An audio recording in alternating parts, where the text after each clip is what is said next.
성화대학, 송원대학교.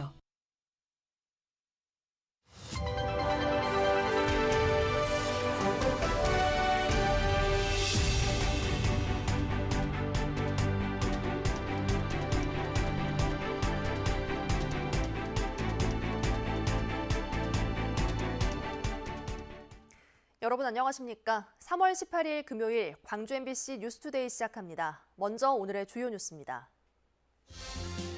윤석열 당선인의 대통령직 인수위원회에 광주 전남 출신 3명이 이름을 올렸습니다.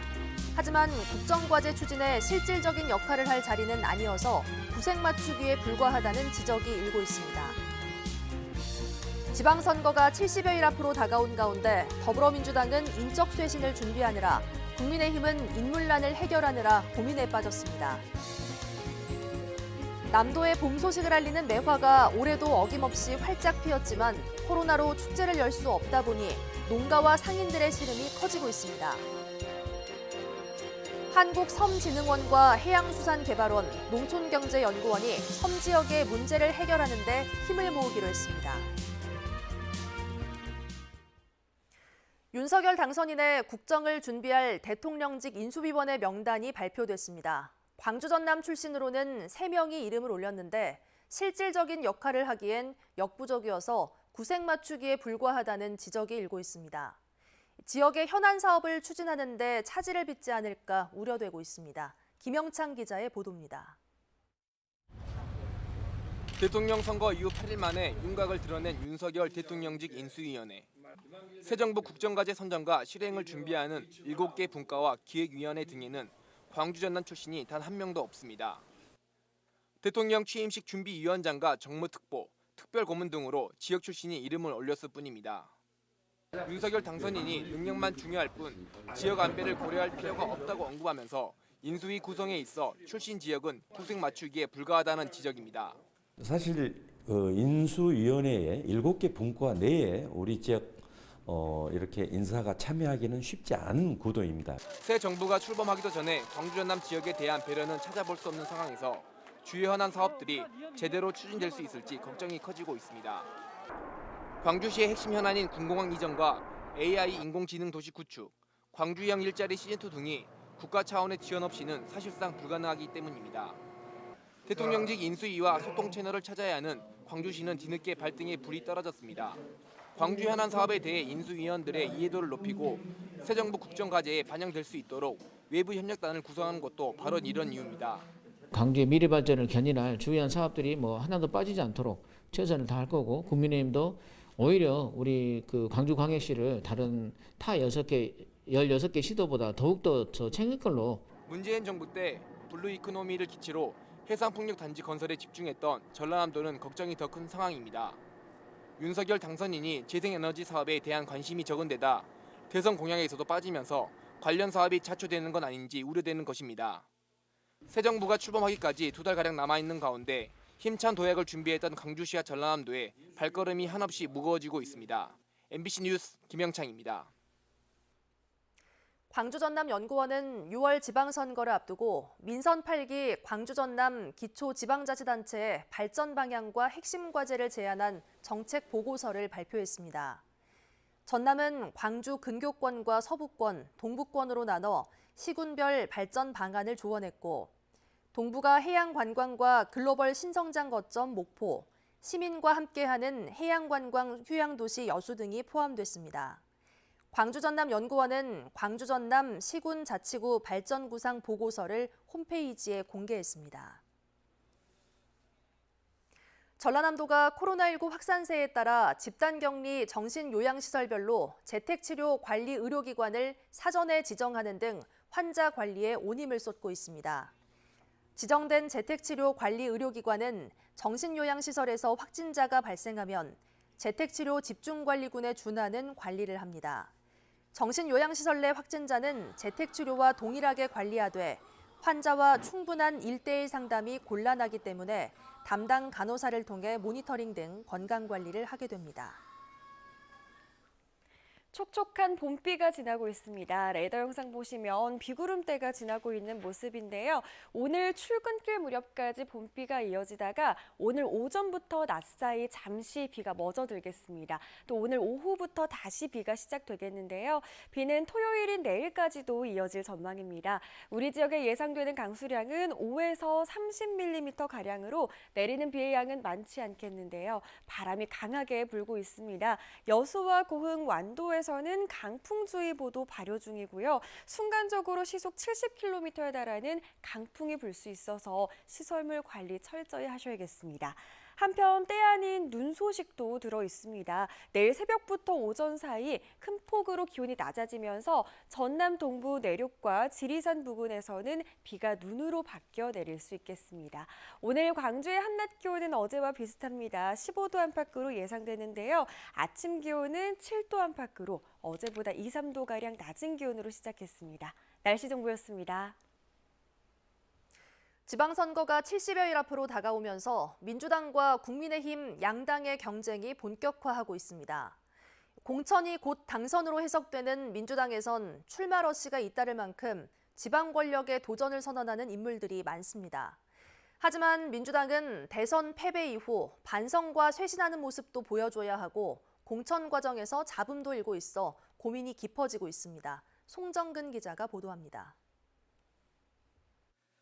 전국 동시지방선거 광주 기초단체장과 지방의원 선거 출마 예정자 공모를 시작한 더불어민주당. 눈치 싸움을 벌이던 입지자들도 하나둘씩 예비 후보자 등록을 마치고 있습니다. 본격적인 지방선거 경쟁이 시작된 겁니다. 공천이 곧 당선이라는 공식이 성립되는 광주 전남의 특성상 많은 입지자들이 민주당 간판으로 선거를 치르려고 하고 있습니다. 지난 지방선거에서 광역단체장 공천 경쟁률이 광주가 7대1로 전국에서 가장 높았다는 점이 이를 방증하고 있습니다. 안정적으로 또 합리적으로 시정을 이루어 나가되 광주의 과거, 현재, 미래를 좀 아울러서 광주가 어떻게 나아갈 것인가에 대한 혁신 방안들을 제시할 수 있는 인물이 필요하지 않는가. 대선 패배로 내용을 겪고 있는 민주당은 이번 대선에서 쇄신이라는 과제를 완성해야 합니다. 민주당은 지난해 말 정치 신인들에게 문호를 개방하고 청년과 여성의 공천 비율을 높이겠다고 천명한 바 있습니다. 그런데 민주당이 인적 쇄신안으로 내놓은 청년 여성 선거구 지정을 놓고 비민주적 방식이라는 반발이 지속적으로 표출되고 있습니다. 여기에 비대위 출범으로 지방선거와 관련된 약속들이 지켜질지 시계제로가 된 상황이고 복당파들까지 지방선거에 가세한다면 공천 파열음은 피할 수 없다는 전망이 나오고 있습니다. 민주당 광주시당은 광주 시민 여러분의 기대에 부응하기 위해 개혁적이고 혁신적인 공천으로 지방선거 승리를 이끌고 확실하게 지역 발전을 이루겠습니다. 인물은 많지만 참신한 인물이 보이지 않아 고민하고 있는 더불어민주당. 반성과 인적 쇄신을 해야 한다는 과제를 성실하게 이행하지 못할 경우 지역민들의 신뢰도 하락과 함께 차후에 치러지는 총선과 대선에서도 기대 이하의 성적표를 받을 수 있다는 우려가 제기되고 있습니다. MBC 뉴스 송정근입니다. 국민의힘의 고민은 민주당과는 반대입니다. 이번 대선을 계기로 호남에서 교두보를 마련했다는 평가가 많지만 선거 지형이나 구도가 다른 지방선거까지 연결될지는 미지수입니다. 더 큰 문제는 경쟁력 있는 인물을 발굴할 수 있느냐 하는 겁니다. 한신구 기자의 보도입니다. 이번 20대 대선에서 윤석열 국민의힘 당선인은 호남 전역에서 두 자릿수 득표율을 기록했습니다. 목표로 했던 20대 득표에는 미치지 못했지만 역대 보수 후보 가운데 가장 높은 득표율로 호남에서 교두보를 놨다는 평가가 뒤따릅니다. 그렇지만 지방선거의 경우 대선과는 선거 지형이나 구도가 많이 다릅니다. 특히 지방자치 32년 역사에서 만년 호남 야당으로 밑바닥 조직 기반 자체가 약해서 공천 때마다 심각한 인물난에 허덕였던 것도 사실입니다. 정치적 교두보를 마련하는 차원에서 후보를 낼 수는 있겠지만 그 후보가 좀 그런 새로운 정책 비전을 보여주지 못할 때 좀 시민들의 어떤 환영을 받지는 못할 수도 있다고 보고 그렇기 때문에 역대 광주 지방선거에서 광역기초단체장을 한 명도 내지 못했고 광역기초의원 역시 1대와 2대 시의원 2번 그리고 지난 2014년 광산구 구의회 한석만 챙겼을 뿐입니다. 국민의힘은 때문에 이번 대선부터 움트기 시작한 2030 청년층을 중심으로 당 외곽 확충과 함께 경쟁력 있는 인물 영입에 나선다는 방침이지만 현실은 그리 녹록치 않습니다.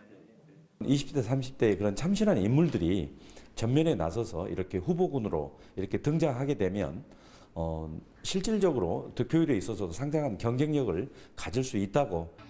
또 대선 기간 약속한 2016년 호남 돌풍을 이끈 국민의당과의 합당 역시 아직까지 구체적인 움직임이 없어서 그 세력을 온전히 흡수할 수 있느냐에도 의문부호가 달려 있습니다. 단일화 여파로 대선 막판 민주당 쏠림 현상이 가속화해서 이번 지방선거에서도 광역 기초의회 비례대표 확보가 그나마 현실성 있는 목표라는 시각도 있습니다.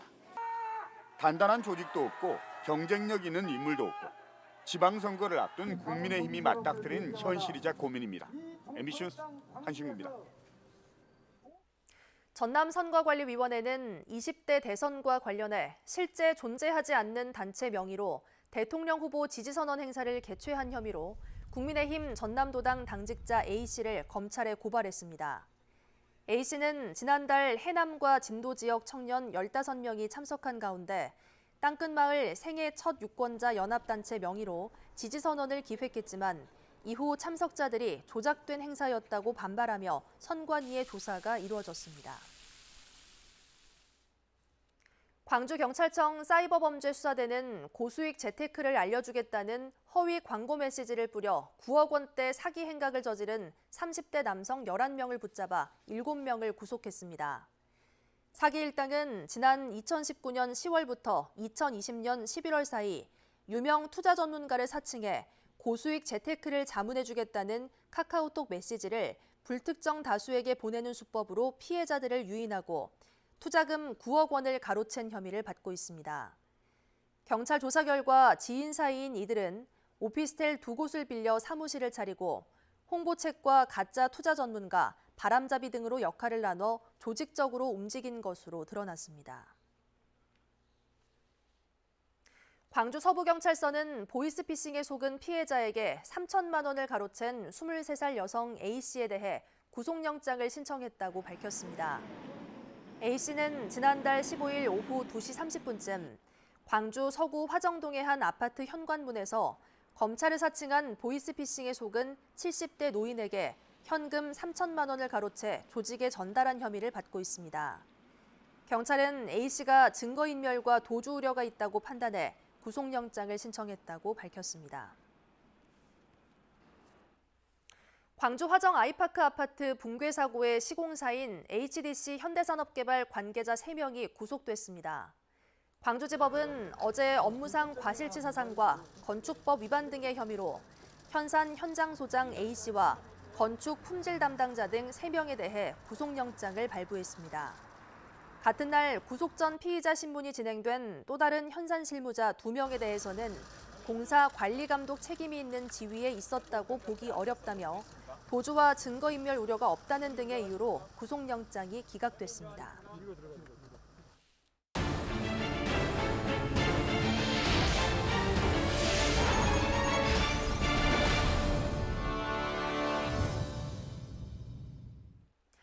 요즘 광양 매화마을에서는 하얀 백매화가 만개해 봄을 알리고 있는데요.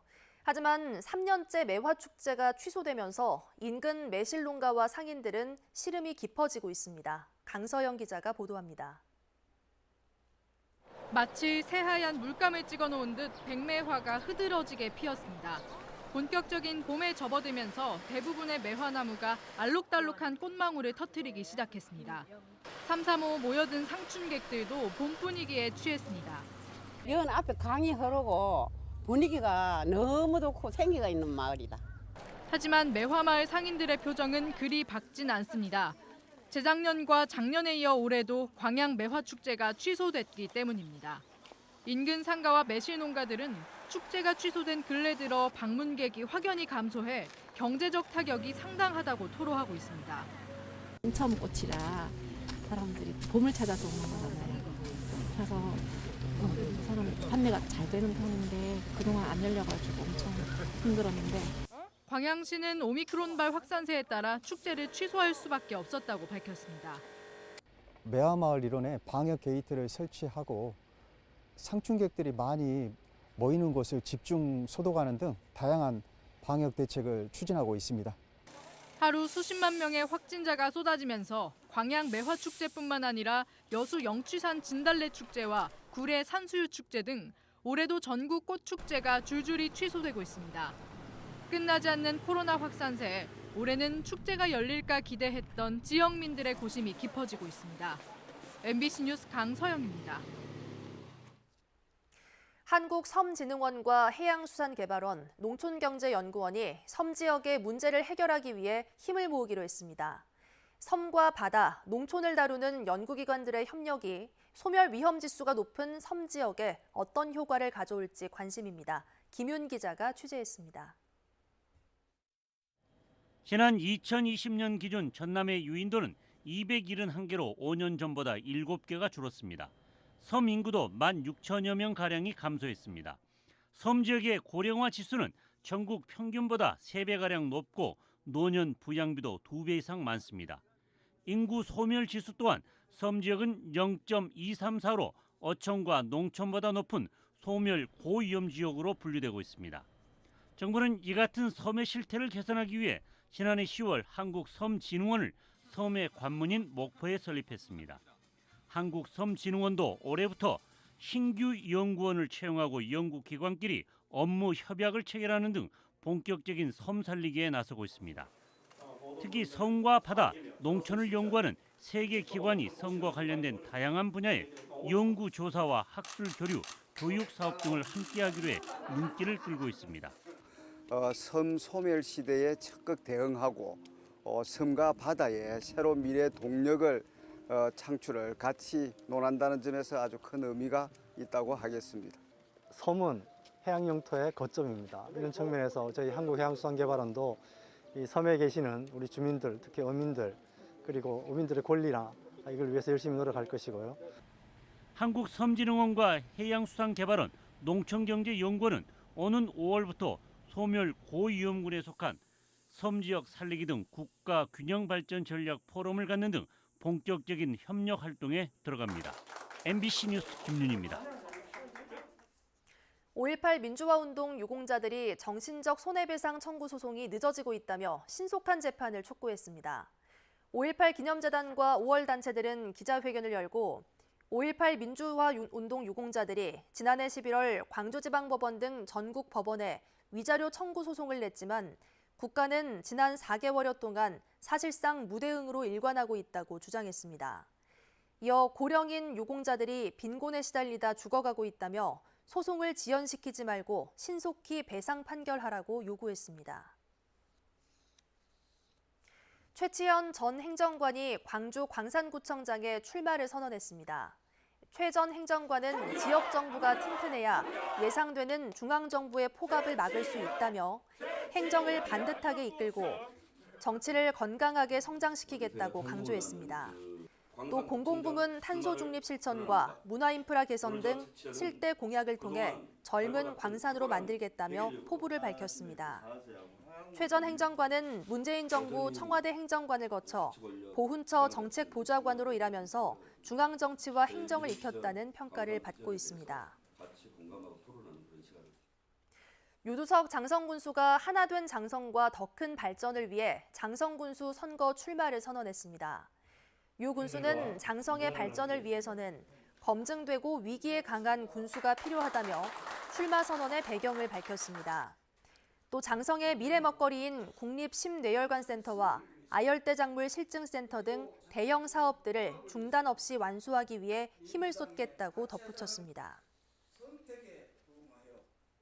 광주지방고용노동청이 건설 현장 사망 사고를 예방하기 위해 집중 감독을 실시하기로 했습니다. 광주노동청은 상반기 중에 중대재해처벌법 적용 대상인 50억 원 이상의 사업장을 대상으로 대형 화재와 해빙기 취약시설, 추락방지용 작업 발판 사용 등을 중점 점검할 계획입니다. 하반기에는 50억 원 미만 사업장을 대상으로 안전난간 설치와 추락 방지망 설치 여부 등을 관리 감독할 예정입니다. 또 노동청은 사고 예방 의무를 이행하지 않다가 적발될 경우 과태료 부과와 사법 처리 등을 강도 높게 실시하겠다고 밝혔습니다. 촉촉한 봄비가 지나고 있습니다. 현재 레이더 영상 보시면 비구름대가 잔뜩 지나는 모습인데요. 지금 내리는 비는 출근길 무렵까지 이어지다가 오전부터 낮 사이에는 잠시 멎어들겠습니다. 비는 오늘 오후 다시 시작돼서 토요일인 내일까지도 이어지겠는데요. 우리 지역에 예상되는 강수량은 5에서 30mm로 내리는 비의 양이 많지는 않습니다. 비보다도 바람에 대한 주의가 필요한데요. 현재 남해안 지역을 중심으로 강풍주의보가 발효 중인 가운데 순간적으로 시속 70km에 달하는 돌풍이 불 수 있겠습니다. 시설물 점검 철저히 하셔야겠습니다. 한편 때 아닌 눈 소식도 들어 있습니다. 전남 동부 내륙과 지리산 부근을 중심으로 내일 새벽부터 오전 사이 기온이 큰 폭으로 낮아지면서 비가 눈으로 바뀌어 내릴 가능성이 있습니다. 오늘 한낮 기온 어제와 비슷합니다. 광주의 낮 기온 15도 안팎으로 예상되는데요. 아침 기온은 대부분 7도 안팎으로 어제보단 2, 3도가량 낮은 기온으로 출발했습니다. 영암 8도 안팎으로 출발해 한낮 기온 14도 안팎으로 예상되고요. 순천의 낮 기온도 14도, 고흥은 12도, 여수의 낮 기온은 11도 안팎으로 예상됩니다. 전해상의 풍랑주의보도 발효 중인 가운데 바다의 물결은 최고 4m에서 6m로 매우 거세게 일겠습니다. 비는 토요일인 내일까지 내리겠지만 일요일까지도 흐린 날씨는 이어지겠고요. 주말 동안 낮 기온은 오늘보다 5, 6도가량 내림세를 보이겠습니다. 날씨 정보였습니다. 이상으로 뉴스 마칩니다.